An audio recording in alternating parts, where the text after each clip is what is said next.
T V ഇട്ടപ്പോഴത്തേക്ക് mister and missus എന്ന് പറയുന്ന സിനിമ നടക്കുമായിരുന്നു. എനിക്ക് ഒത്തിരി ഇഷ്ടമുള്ള സിനിമയാണ് കേട്ടോ. അപ്പം ഞാൻ പിന്നെ പുട്ടും മെനഞ്ഞാത്ത രസവും പപ്പടവും കൂട്ടി കഴിച്ചും കൊണ്ട് അതൊക്കെ കണ്ടുകൊണ്ടിരുന്നു. അത് കഴിഞ്ഞിട്ട് ഉമ്മാക്ക് മാതളം എടുത്ത് ജ്യൂസ് അടിക്കാനായിട്ട് വെച്ചു. അപ്പോഴത്തേക്കും എൻ്റെ അയിനുക്കുട്ടൻ വന്നിട്ടുണ്ടേ. അങ്ങനെ അയിനുക്കുട്ടൻ്റെ അടുത്ത് കുറച്ച് നേരം വർത്തമാനമൊക്കെ പറഞ്ഞു. ഇന്നലെ പിന്നെ മാമി മോനും ഒക്കെ വന്നപ്പോഴത്തേക്കും കുറേയധികം സ്നാക്സും ഫ്രൂട്ട്സും ഒക്കെ കൊണ്ടുവന്നു. അപ്പോൾ അതിൽ നിന്ന് മാങ്ങ എടുത്ത് കഴിക്കാമെന്ന് വിചാരിച്ചിട്ട് പിന്നെ ഞാൻ വിചാരിച്ചു എനിക്ക് ഏറ്റവും ഇഷ്ടം നാങ്കട്ടയാണ്. അപ്പോൾ മാമയും മാമി എപ്പോൾ വന്നിരുന്നാലും ആ പൊതിക്കകത്ത് ഒരുപാട് സാധനങ്ങളുടെ ഇടയിൽ ഒരു നാങ്കട്ടയും കാണും. എനിക്ക് ഇഷ്ടമുണ്ടോയെന്ന് അവർക്ക് അറിഞ്ഞവരും കൂടെ. പക്ഷേ എപ്പോഴും അവർ വാങ്ങുമ്പോൾ ഒരു നാങ്കട്ട വാങ്ങാറുണ്ട്.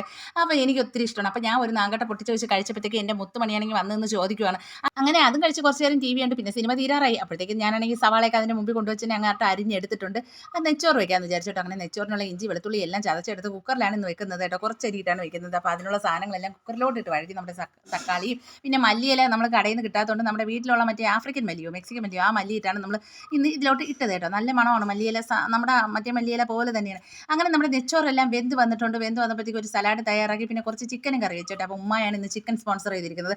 അങ്ങനെ ചിക്കനും കറി വെച്ച് കഴിഞ്ഞപ്പോഴാണ് പൂച്ചക്കുട്ടിയുടെ ഭയങ്കരമായ കരച്ചിൽ. അപ്പോൾ അപ്പുറത്തെ വലിയ ടീച്ചർ വിളിച്ച് പറഞ്ഞു അവരെ വീടിൻ്റെ 2 സൈഡിലായിട്ട് നമ്മുടെ കരിമീയുടെ കുട്ടികൾ കിടക്കുന്നുണ്ടെന്ന്. ഈ കരിമീയുടെ ഒരു കാര്യം. അങ്ങനെ പിന്നെ അതിൽ ഓടിപ്പോയി കരിമീയുടെ കുഞ്ഞുങ്ങളെയൊക്കെ എടുത്തുകൊണ്ട് വന്നു.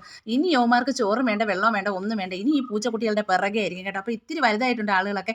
ഇതൊരു തൊമ്മനാണ് കേട്ടോ. കാണാനായിട്ട് നല്ല രസമുണ്ടായിരുന്നു. അപ്പോൾ ഇന്ന് ഇത്രയൊക്കെ ഉള്ളൂ. എല്ലാവർക്കും ഇഷ്ടപ്പെട്ടെങ്കിൽ ചാനലൊന്ന് സബ്സ്ക്രൈബ് ചെയ്യുക, കമൻറ്റ് ചെയ്യുക, ലൈക്ക് ചെയ്യുക. Bye bye.